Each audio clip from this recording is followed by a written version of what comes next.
What's up guys, it's Daz here, but you don't really care because Merry Christmas! And while I don't have a Christmas themed video prepared, I do have that long overdue Pikmin 3 review. Unfortunately, due to the wonderful weather that is the UK, I can't show any footage of my face because it's gloomy and dark. Plus I also look like I've crawled out a dungeon from staying up all night to edit this. Oh well, maybe next time. If you care enough, you can also look down at the description for more info about the previously mentioned, and maybe also help me with a conundrum I'm having at the moment. If you don't care, then I won't delay you any longer. Let's begin. Basically, I will score this game with a rating out of 100. I've broken the 100 into different mini sections which will each have a score of 10 or 5. Or, to explain it quickly and easily, there are 10 points for the visuals, 10 points for music, 5 points for the bosses, 5 points for controls, 10 points for the polish, 10 points for how balanced it is, 5 points for the characters, 10 points for the story, 5 points for the difficulty, 5 points for the progression of difficulty, 5 points for replayability, 10 points for what I like to call sequality, or sequel quality. Basically I compare it to its predecessors. 5 go to the similarities and 5 go to the extra stuff added into sequel quality. 5 points for surprises, and finally 5 points for nostalgia. Yeah, and that all adds up to 100, I think. I know, quite in depth, right? In this form you can see exactly where the game might have its flaws, and I just generally like to be detailed apparently. So, you ready? Let's begin. First of all, the visuals. Pikmin 3 is easily the best looking game on the Wii U so far. Its graphics are clearly the biggest selling point, which makes sense since the Wii U doesn't seem to be going too well at the moment. Each area looks gorgeous. Things such as the plant life and water look so natural and realistic that sometimes it's hard to believe that this is all in a game. The creatures are especially beautiful, with each one being so detailed, such as the bulbs having shimmering eyes and protruding eye stalks. And oh, I'm sorry, European version, Wally hops, inflating when they jump. The characters themselves look divine and logical. I particularly like how you can see the whistle on the end of their helmets, which they use to command the Pikmin. Speaking of Pikmin, they too look absolutely perfect. If when you zoom onto them using the camera feature of the Copad, there never seems to be any graphical errors. Ah yes, the Copad. The Copad has a camera device which allows you to view the world in a first-person perspective, and for once you really feel like a small entity in a giant world. It's not until you look up at the first bulb that you really see how small you really are. The camera itself also emphasizes the graphics, especially if you take a picture with the flash on. One other thing that just might make you stop and stare sometimes is the weather. Most of the time each area simply has sunlight to welcome you. However, on some random days it will be raining all day. Whenever this is the case, I'm just struck with awe over how brilliant it looks. Everything acts exactly how you would expect it to. For example, the climbable boxes and Drake begin to show rain running down them and make them look wet and slippery. Of course, this doesn't actually affect the gameplay because that would probably be irritating. The creatures also suddenly look glorious in their slimy shells. The bulbs especially look just like, well, this magnificence. The visuals of this game score 10 out of 10. The rain basically makes everything look 3 times better, even the little details such as the Pikmin's individual leaves. And the best part? Whenever it rains, you are blessed with a peaceful song. Speaking of songs, the soundtrack of this game is mainly peaceful and calming. Each area comes with its own background music which changes throughout the day depending on the time. It usually begins light-heartedly in the morning, then develops to a more upbeat version midday, and then calms down again towards sundown. Each song is very enjoyable in its own way, and since the game is limited to only hosting a handful of songs, each one is very memorable. However, despite there only being a few songs, there are countless versions of each one depending on your actions. As with all the Pikmin games so far, each piece of music is very interactive. For example, if you are simply walking around the area with your Pikmin, the music will maintain its original version. However, if you begin getting attacked or attack a creature, the music will add more instruments and become more upbeat until you or the creature is defeated. The music is especially interactive against the bosses of the game, with the main theme of the boss playing usually and then changing to a sudden short tune whilst the enemy is attacking or vulnerable. However, one problem I do have with the boss music is that many of their themes sound pretty much the same, and the mini-boss music has virtually no difference at all. Though one thing to note with the mini-boss music is that it is an orchestrated cover of the boss theme from the previous games. Many other songs use a lot of nostalgia, such as the ones that play during cutscenes that were also prevalent in Pikmin 1 and 2, such as Discovering Pikmin and Collecting Fruits. There are also essences of previous areas hidden in some ordinary background songs, such as the impact site in the bingo battle mode, the Valley Repose in the distant tundra, and the final trial in the Formidable Oaks rain version. Obviously you can't go wrong with nostalgia. As for the final area, the soundtrack suddenly changes to become much more creepy and dark. It is very reminiscent of the submerged castle in Pikmin 2. I like the sudden change in tone in contrast to the happy feel of the rest of the game. It really adds more drama to the end of the game and to the final boss. The music gets a 9 out of 10. Now the story. If you would not like to be spoiled on this, simply click here and you'll be put forward to where I state the score and move on. Now then. This part is a little tricky since the game was not trying to be some emotional journey of the search for salvation. It's pretty simple really. Home is hungry. We need food. Go get food. Can't get home. Go home. Of course, there's much more depth into the story, but in general, the biggest plot of this game is collecting fruits. Much like the original Pikmin, which focused on collecting ship parts so that Captain Olimar escapes the planet and goes home. You play as 3 intrepid explorers, Alf, Brittany and Charlie, who are given the mission of saving their home planet, Kopai, which is running out of food due to a basic lack of planning and overpopulation. As the 3 reach the planet, they crash land and are separated, much like every game so far. Separately, they discover the Pikmin and use their abilities, while simultaneously collecting fruit. They meet up again. However, they lose their cosmic drive key in the crash, which is necessary to get back home. Scattered on the planet are data files left by Captain Olimar, explaining many of the areas, creatures, and Pikmin abilities. One mentions the discovery of some sort of key. This means Olimar has the cosmic drive key. The Kopaites begin to search for Olimar along with collecting more food. In Twilight River, they receive a call from some guy in blue who mentions being trapped by some creature on a big tree nearby. Players of the previous game will recognise that this is Louis, Olimar's co-worker from Pikmin 2, though the European version of Louis' call also briefly mentions Louis' name. The Kopaites fight off a Scornet Maestro who has captured Louis. Once saved, the unconscious Louis is transported back to the ship, Drake. The next morning, the Drake mysteriously lands and Louis runs away with Charlie's rubber ducky and all of the food collected. After defeating a quaggled Myoclops, Louis is found unconscious again and recollected. Nearby is the ship from Pikmin 2. The backstory of Olimar and Louis is that their company has fallen into debt again and they are back on the planet to collect treasure to pay off the debt. Now with Louis all tied up, he sends them to where Olimar supposedly is, the Formidable Oak. On top of the nest, they finally find Olimar, unconscious, and being mothered by some gold figure. So they save Olimar by destroying the newly formed golden blob, but the Pikmin are disorientated and so Brittany must show them the way back to the Drake. Meanwhile, the mysterious life form chases Olimar down the Formidable Oak. When they reach the bottom, the life forms absorb Olimar and embrace its final form, the Plasm Wraith. It uses almost every element and slowly shrinks as it fights. When it is defeated, it drops Olimar and its remains slowly slide back to the Oak. After a little discussion, Olimar and the Kopaites leave PNF 404, the planet, and get back home. While flying away, you can see the Plasm Wraith on the top of the Oak still trying to get Olimar. After the credits play, you then see a bunch of Pikmin resting in a field until something crashes onto the planet, and all of the Pikmin rush towards it. And with that, it ends. So in the end, the story is pretty good, but it doesn't make me go...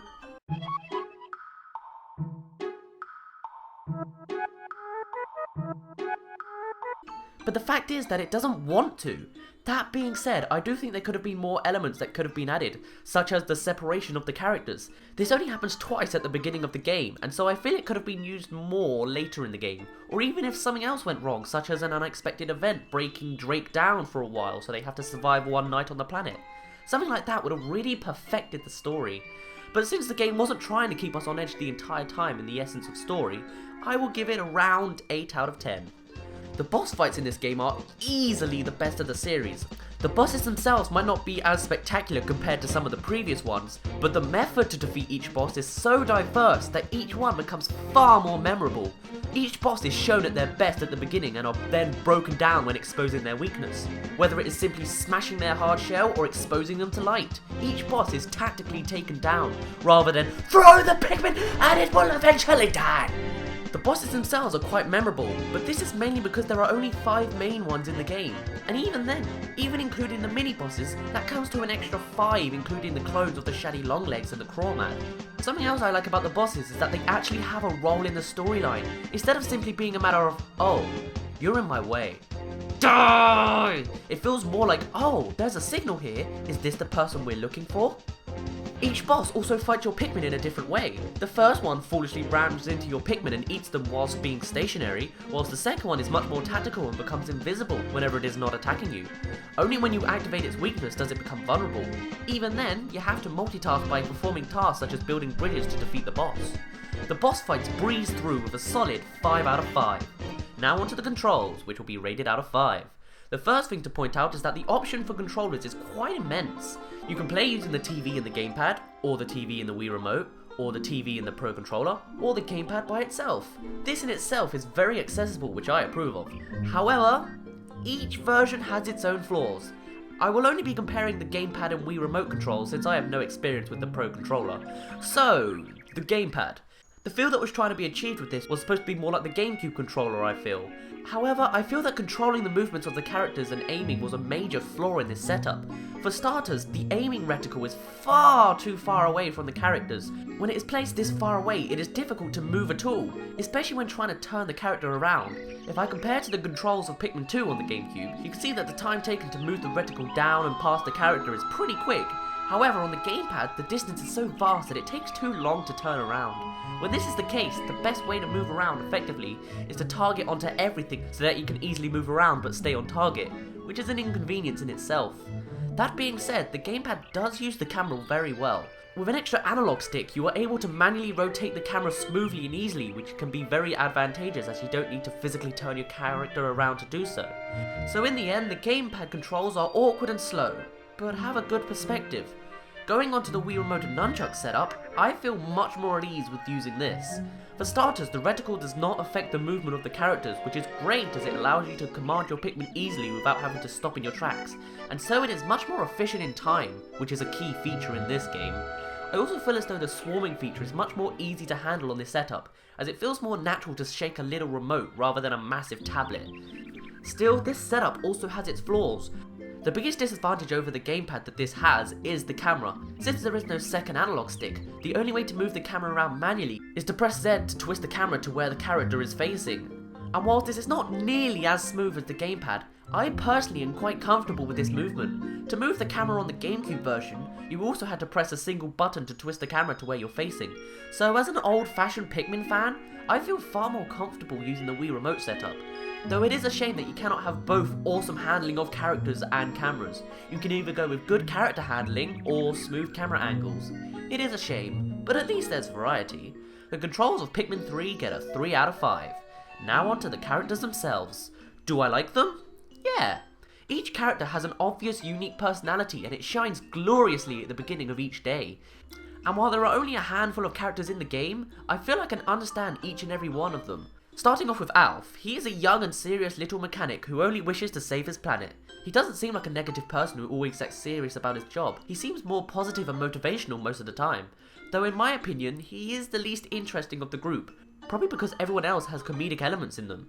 That being said, Alf also begins talking during Charlie's rants, which can come off as humorous. Going on to Brittany, and she is also young with a passion for food and plants, so this place is perfect for her. Although she is kind of hard, she often shows her greed for food by giving her the biggest portion of the juice. She also has a clear opinion of Charlie and Alf, with Alf being more of a respectable child to her, and Charlie being a gross old man. This clash in characters also makes them very relatable, although there have been points where I thought that she was way too harsh to Charlie. Now on to Charlie, who is clearly the funniest of the bunch. Many of his antics include being overconfident, being soppy, and flirting with Brittany, who does not him back. Charlie is a very comic relief character, and the fact that he becomes very serious at necessary times can be quite inspiring. As for the two returning characters, Olimar and Louie, their personalities are also very likeable, especially Louie. Although the audience is taught to hate Louie, it still makes him a very good character. As for Olimar, his notes help build his character once again like in Pikmin 1, and when you finally meet him, you really start to respect how he is after his positive attitude despite what's happened. Overall, each character is very relatable and humorous to watch converse together. To be honest, I can't find any flaws in them. The characters get a 5 out of 5. Now I'm going to go over how well balanced the game is. So first off, the creatures. Overall, I find them to be quite well balanced. Whenever I fight, I rarely feel like I'm being overpowered or too powerful, though it does vary with each creature. Obviously the weak ones are easy still. That being said, I have had moments in fight with, say, the shaggy longlegs where I lose a ridiculous amount of Pikmin, though that might just be my bad playstyle. The ability to attack certain creatures on their weak spot, such as the Bulborb's eyes, works very well and never seems to make the battle too easy, mainly because they throw all the Pikmin off afterwards. That being said, Bulborbs are really easy to kill when swarming, but I expect this was intentional as the Pikmin are at their strongest when they are a group. Going on to the main Pikmin, I think we can all agree that they are well balanced. Each have some specific ability which all works well. However, the non-main purple and whites do not have the same fate. They are horribly nerfed, especially the purples. In Pikmin 2, purples delivered the most damage and often stunned creatures when they landed on them. In Pikmin 3, stunning is a very rare occurrence, and the damage dealt has been taken down vastly. This simply leaves them with their lifting strength, weight, and slow disability, making them the least valuable Pikmin in the third installment. You can really feel it in the remixed desert level. Come on! As for the whites, their poisonous powers have also been reduced, though this makes more logical sense, and so it doesn't make too large of a difference to the gameplay. But come on, poor Big Bessies. The balance of the game gets a generous 9 out of 10. Now to judge the difficulty. Pikmin 3 aims to target the newcomers of the Pikmin franchise. Because of this, the difficulty is quite manageable to help for people who are beginning to understand how the game works. The creatures themselves are easier to handle when the fight is planned out beforehand, which is perfect considering Pikmin is a tactical franchise. If you run in with a handful of Pikmin and attack head on, you're gonna have a bad time. Instead, you should build your army and swarm from behind or aim for a weak spot. When bosses are involved, you generally are constantly moving, but their attack patterns are easy to learn and understand. Therefore, it is moderately easy to find where and when to attack. If not, the captains themselves will eventually tell you. The availability of fruits is also very constant as they are littered everywhere. The chance of getting a game over from running out of juice is very low if you play seriously every day. As for actually finding the fruits, your co-pad will begin to mark them with stars anyway, so you know the general direction to go in. Overall, I would be tempted to say the game is too easy, but since Pikmin is quite an underrated series, Pikmin 3 targets a new audience, and so I feel it is suited quite well towards them. Overall, difficulty gets a 5 out of 5. Onto the progressive difficulty. This section basically means how the difficulty changes as you get further through the game. Generally, on the first day you are given an unlimited time and very few creatures.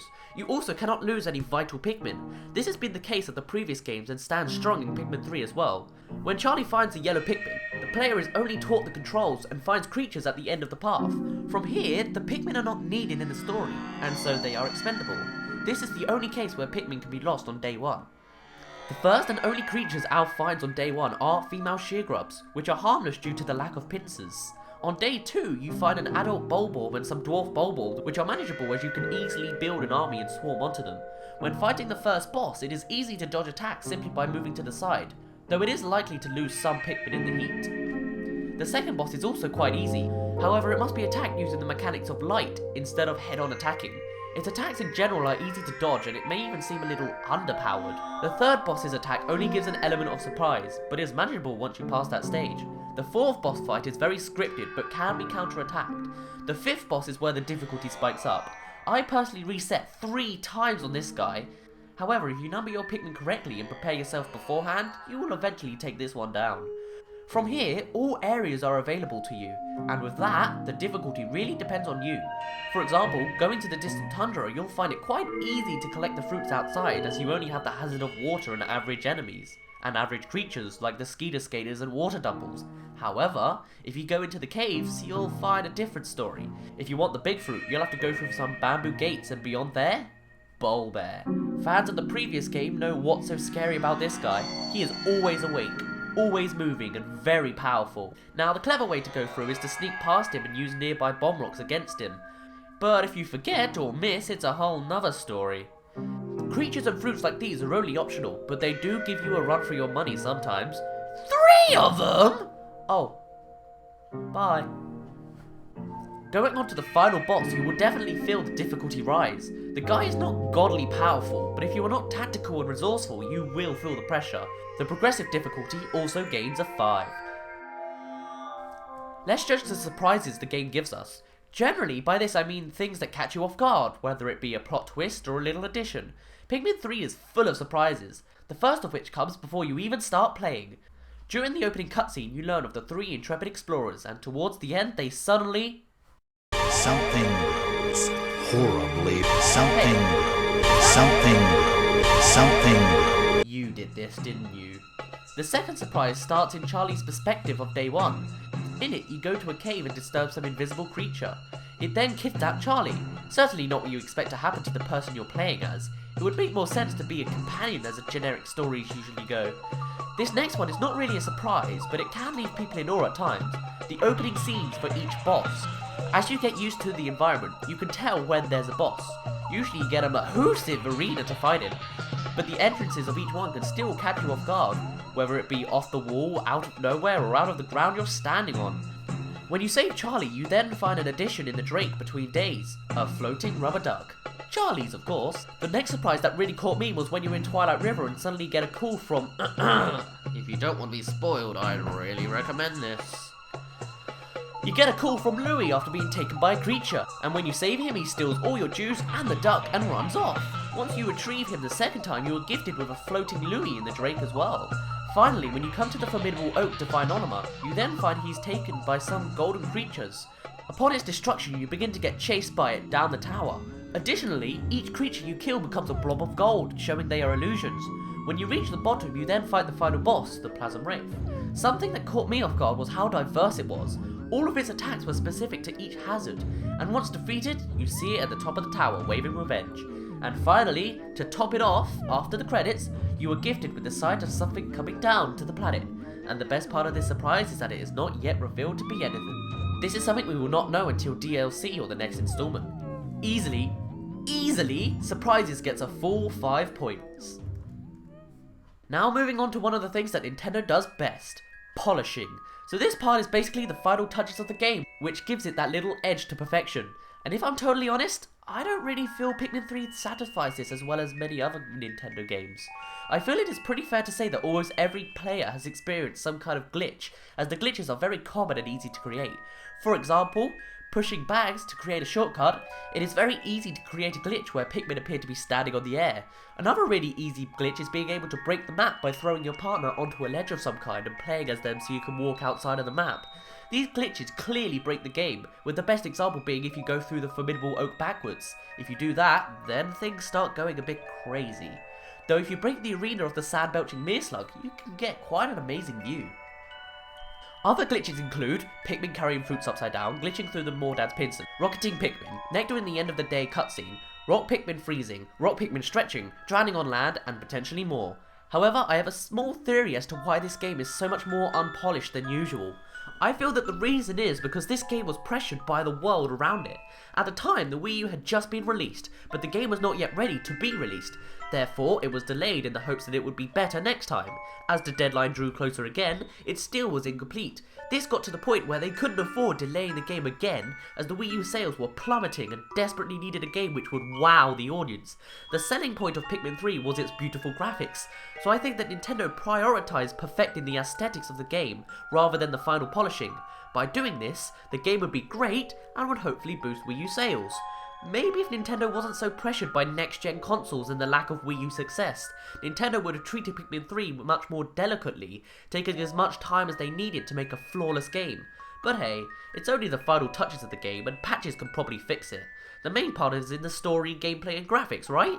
Out of 10, polish gets a 7. Hoo boy, we're getting to the end now, replayability. The thing about Pikmin 1 and 2 that I like so much is that I always feel the need to replay them again and again, and I'm not really sure why.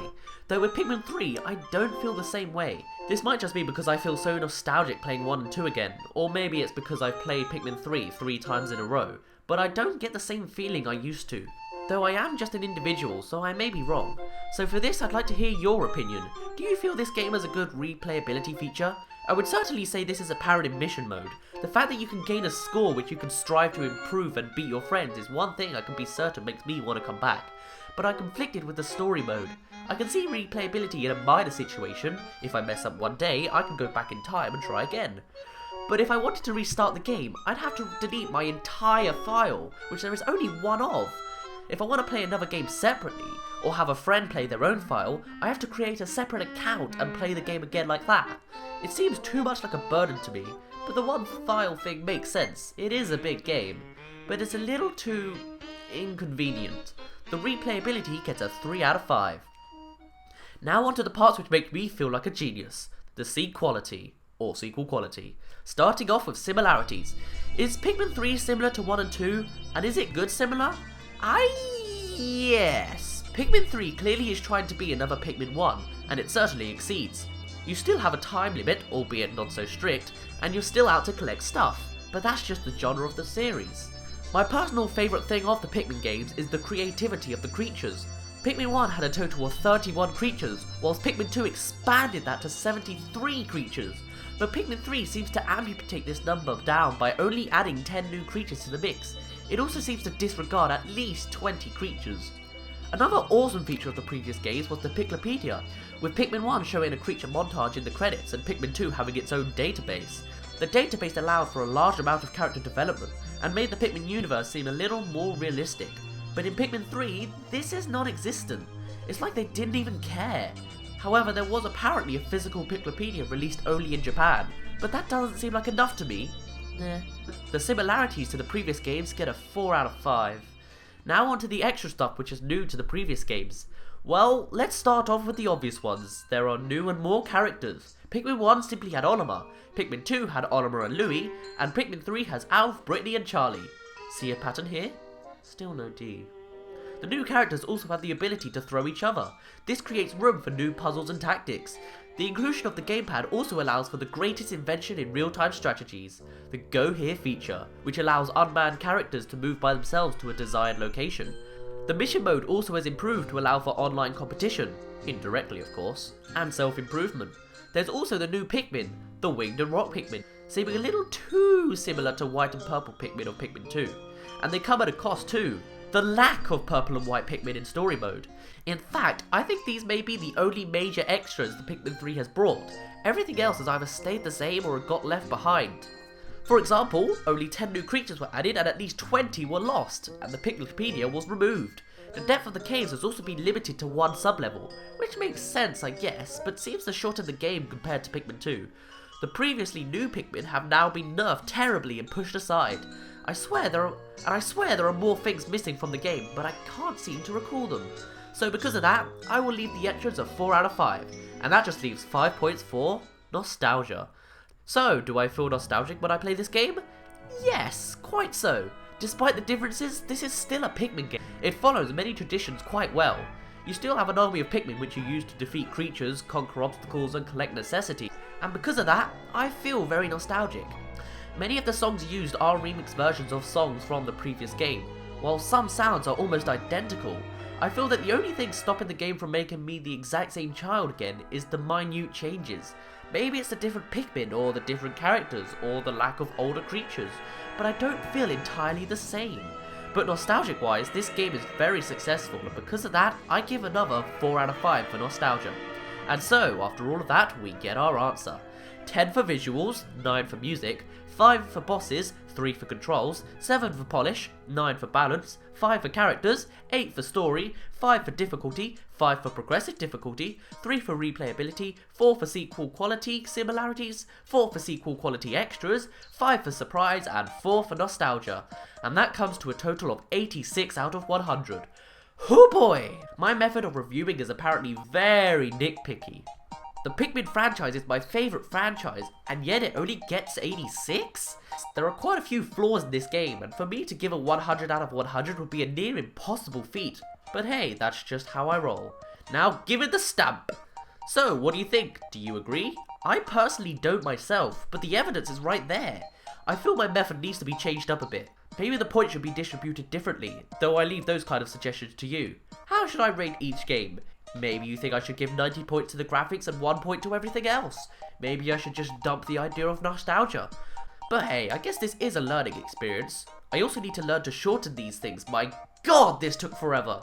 But hey, you can help me improve this as time goes by. But for now, I will end it off here. So, my name's been Daz. You didn't really care, and I'll see you in a bit. But wait, there's more! Are you sick of Pikmin? Of course you're not! Well, that's good news, because my good friend Dave has just released more Pikmin videos about the famous Umibozu theory. So you think you've heard the end of it? Oh no, there's much more to it. So I'm going to give this link right here, you can go see it. the Pikmin world that you think you know might not be all that you know. Anyway, with that, I am off.